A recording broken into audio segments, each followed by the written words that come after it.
Welcome students. आज हम general knowledge के कुछ ऐसे टॉपिक्स के बारे में जानेंगे जो आजकल चर्चा का विषय बने हुए हैं, like narco test, polygraph test, postal voting, BRI और भी बहुत सारे ऐसे वर्ड्स हैं जो हम लगातार न्यूज़ चैनल्स पर देखते हैं, न्यूज़पेपर में देखते हैं। इन्हीं वर्ड्स को आज हमें विस्तार से जानेंगे। Let's start. आज का हमारा पहला क्वेश्चन है, नार्को टेस्ट क्या है। नार्को टेस्ट में सोडियम पेंटोथल नामक दवा का इंजेक्शन दिया जाता है जो एक कृत्रिम निद्रा अवस्था या बेहोशी की अवस्था को प्रेरित करता है। इससे संबंधित व्यक्ति की कल्पना शक्ति बेअसर हो जाती है और यह आशा की जाती है कि वह सत्य जानकारी देगा। इसमें जो ये सोडियम पेंटोथल नामक का दवाई का इंजेक्शन दिया जाता है, ये आर्टिफिशियली जैसे नींद की अवस्था या फिर से बेहोशी की सिचुएशन पैदा कर देता है हमारे शरीर के अंदर। और उस सिचुएशन में जब क्वेश्चन पूछा जाता है किसी भी संदिग्ध व्यक्ति से, तो ये मान लिया जाता है कि वो उस सिचुएशन में सच बताएगा, क्योंकि हमारी सोचने समझने की शक्ति उस टाइम पर ख़त्म हो गई होती है।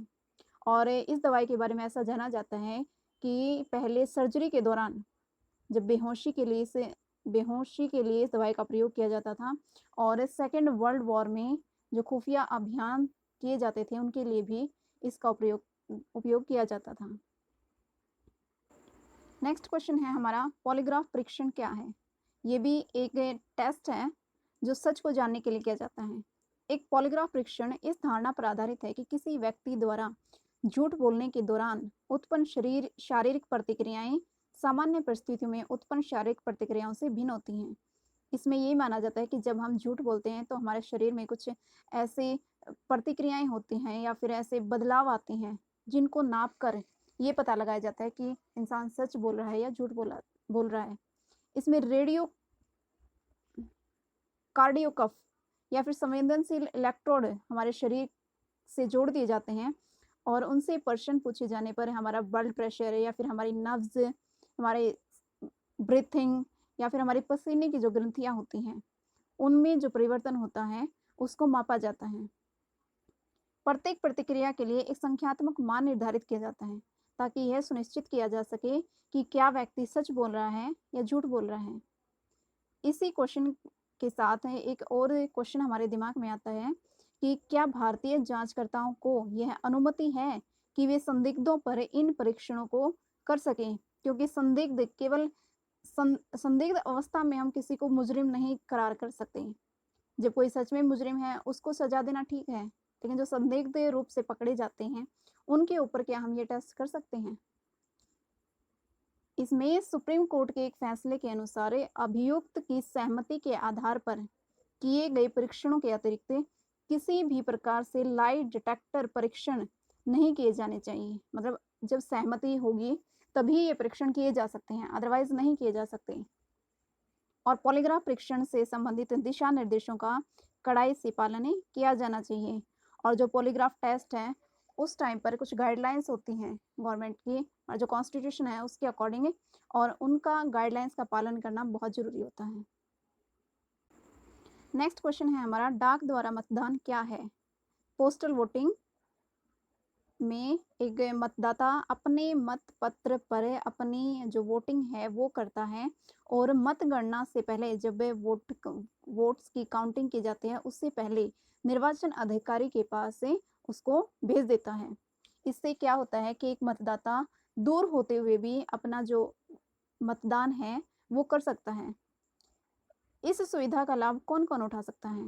इस सुविधा का लाभ सभी के लिए नहीं है, ये कुछ कुछ लोग हैं जिनके लिए ये सुविधा दी गई है, जैसे हमारी आर्मी है, हमारी नेवी है, या फिर एयर फोर्स है या पुलिस फोर्स है, जो अपने राज्य से बाहर किसी सर्विस पर हैं, या फिर भारत के बाहर तैनात जो सरकारी कर्मचारी हैं, और उनके जीवन साथी को ही ये मतदान करने का अधिकार है।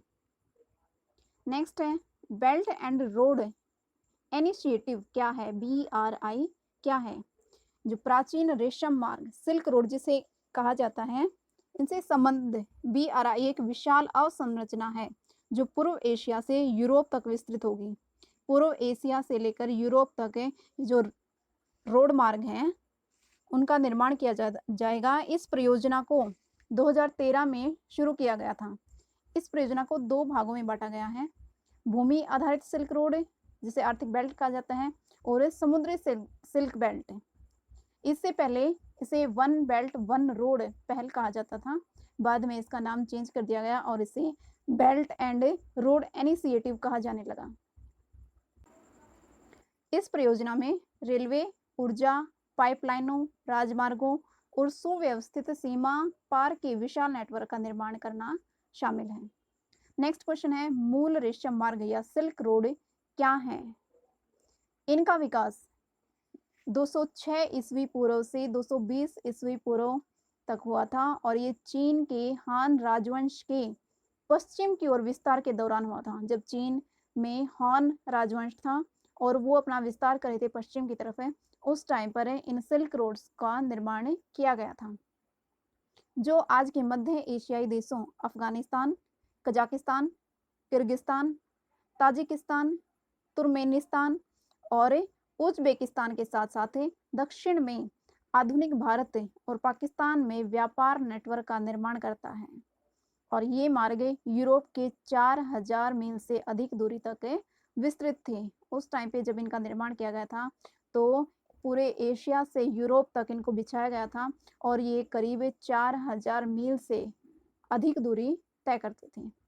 नेक्स्ट क्वेश्चन है, अटल टनल की विशेषताएं क्या हैं? हमने पिछली वीडियो में अटल टनल के बारे में जाना था, जिसका अभी उद्घाटन किया है हमारे प्रधानमंत्री नरेंद्र मोदी ने। ये हिमाचल प्रदेश के रोहतांग में बनने वाली सुरंग 3000 मीटर से अधिक ऊंचाई पर स्थित है। इसकी समुद्र तल से ऊंचाई 3000 मीटर से ज़्यादा है। सीमा सड़क संगठन द्वारा बनाई जाने वाली इस सड़क की लंबाई 9.02 किलोमीटर है और यह विश्व की सबसे लंबी राजमार्ग सुरंग है। यह मनाली को लाहौल स्पीति घाटी से जोड़ती है और इस सुरंग ने इस दूरी में 46 किलोमीटर की कमी ला दी है। इट मीन्स ये सुरंग बनने के बाद मनाली से लाहौल की दूरी 46 किलोमीटर कम हो गई है और यात्रा समय जो टाइमिंग है उसमें करीब 4 से 5 घंटे की कमी हो गई है। नेक्स्ट क्वेश्चन है हमारा, पश्चिमी घाट में पौधों की किन दो नवीन प्रजातियों की खोज की गई है? हमारे पश्चिमी घाट में एरियोकॉलॉन परविसेफालम ये एक है और दूसरी है एरियोकॉलॉन क्रावलेंस। ये दो प्रजातियां नई खोजी गई हैं पौधों की। भारत में एरियोकॉलॉन की लगभग 111 प्रजातियां पाई जाती हैं। इनमें से ज़्यादातर पश्चिमी घाट और पूर्वी हिमालय में पाई जाती हैं। ये अपने कैंसर रोधी, पीड़ाहारी, सूजन रोधी विशेषताओं के लिए जानी जाती हैं। इट मीन्स ये जो पौधों की खोज है इनसे हमारे जो कैंसर विरोधी दवाइयाँ हैं उनमें काफ़ी हेल्प मिलने वाली है। आई होप ये जानकारी आपको काफ़ी पसंद आई होगी। So please like, share and subscribe this channel for upcoming videos. Thanks for watching.